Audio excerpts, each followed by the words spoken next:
Hi, I'm Holly Dupart from Holly's House. I'm with Common Sense Cannabis, and my mission is to teach people how to infuse cannabis into their lifestyle. Today, I'm working with something very simple. What I would like to do is to show you how to use something very simple around the house, infuse it with cannabis that's tasty, healthy, and lots of fun. But of course, like I said, it's very simple. First, you always start with a very nice, strong oil. The oil can be diluted in this particular case. You don't need a lot. You can't use a lot, so you need to use a stronger oil in this case. You can use an RSO infused oil. That's a Rick Simpson infused oil. Or you can brew your oil the way that I do. So if you look at my other videos, you will find out how to brew oil, and then you can use those oils and those concentrates when you use the methods that I'm showing you in the foods that I'm going to show you how to prepare. So today I'm going to show you how to make a simple snack for you and your friends, and it's taking simple roasting some nuts, putting them in the infused oil, and then showing you how just to make it taste a little bit better and have some fun with that.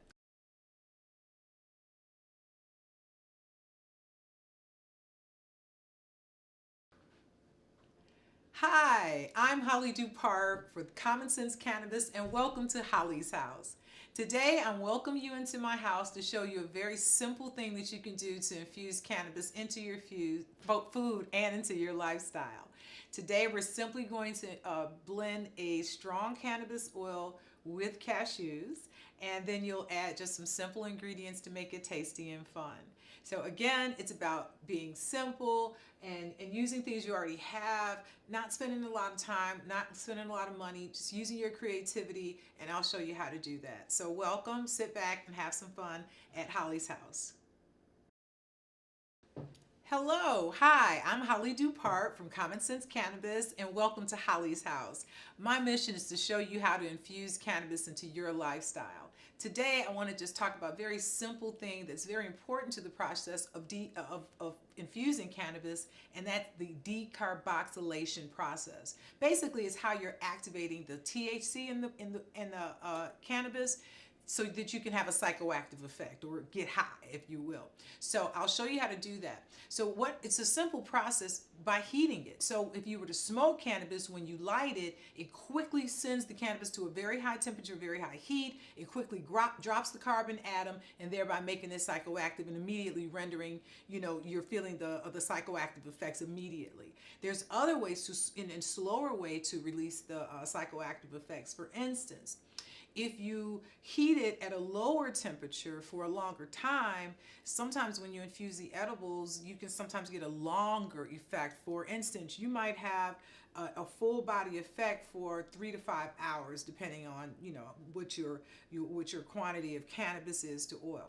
But the most important thing is you have to decarb, meaning that to get the best results whenever you're using cannabis in any sort of infusion or product, it's to activate the cannabis ahead of time. Here are some things you want to think about. When you're to get heat on the cannabis, you want to try to grind it down to a fine matter. The more surface area that you have that hits the pan or whatever type of thing that you put it on, the more that it heats the entire cannabis that's on your plate. So grinding it in a coffee grinder or just with your hands or whatever, that's going to help that process. Also, to what you use is important. Cannabis is a plant, and there are oils and resins in the plant. So if you choose to use some sort of cookware, remember that once you're done, it may stick, and there may be some stickiness and residue, and you could be losing something too, depending on how you're going to manufacture or process your cannabis. So keep that in mind. Also, too, there are a lot of different ways that people decarb their cannabis as far as temperature and length of time. So think of a bell curve. When you have a certain amount of temperature and a certain amount of heat, that's what will render the cannabis activated. So for instance, if you have a low temperature of 230 degrees, if you heat it in the oven for 230 degrees for, let's say, 30 minutes or whatever the case would be for that, then it would render it activated. The method that I use was taught to me via the internet by a cannabis doctor, and his method is 311 minutes 11 degrees for 22 minutes. That's 311 degrees for 22 minutes. So you will again, take your cannabis bud, you'll grind it down into a fine powder as much as you can for edibles. You'll lay it on your pan, whatever type of pan you're using. Then you will cook it in an oven at an even temperature of 311 degrees for 22 minutes. I definitely strongly suggest that you invest $5 to $10 in an oven thermometer so that you can have success with all of your meals. So if you've ever made brownies and you couldn't understand why you wasted your weed and the brownies didn't come out right, it was because the cannabis had not been activated in the weed prior to that. And then sometimes if you do the brownies and you eat them and they're great, and that's because it was activated. Maybe you cooked it at a high enough temperature. So you really don't know. However, every time you want to guarantee success with your products, you have to decarb first. So again, I hope this is helpful to you. So we're going to show you actually in motions how to decarb. And so let's go. Hi, I'm Holly Dupart from Common Sense Cannabis, and welcome to Holly's House. And I'm hoping to help you to infuse cannabis into your lifestyle. Today, I'd like to teach you a little trick that I use.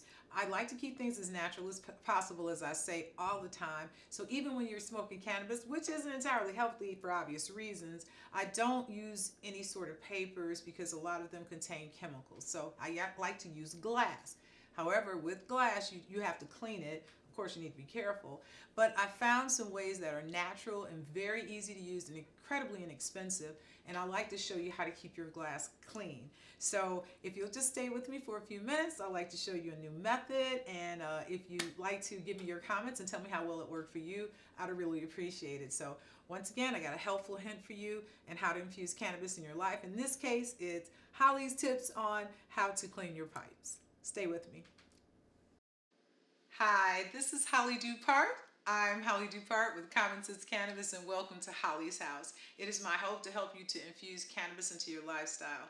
One of the things that are the basics of recipes are infusions into oil. And today I'd like to talk to you about a very, very basic cannabis oil infusion. So you're going to use your own cannabis, of course. You're going to have a type of oil that you'd like to use. Your oil is going to be based on what's healthy for you, and also do consider the actual oil and fat content in the oil, as the more fat in the oil will attract more of the THC to it, and it will therefore create a stronger oil.